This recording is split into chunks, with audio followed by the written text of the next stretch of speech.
Qualcuno suona perché può andare a lavoro e non vuole essere in ritardo.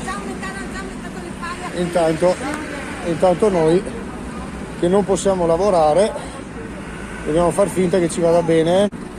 Poi qualcun altro si arrabbia perché è in ritardo con le consegne, ma d'altronde non deve andare a consegnare in bar.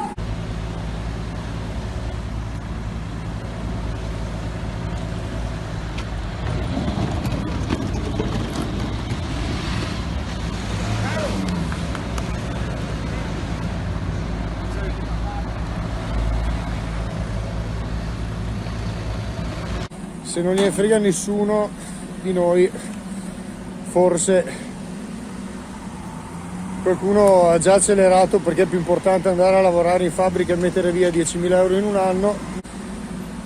Gli aiuti sono casuali, oggi siamo in pochi, non siamo da soli in Veneto. Ciao Max. Ciao caro.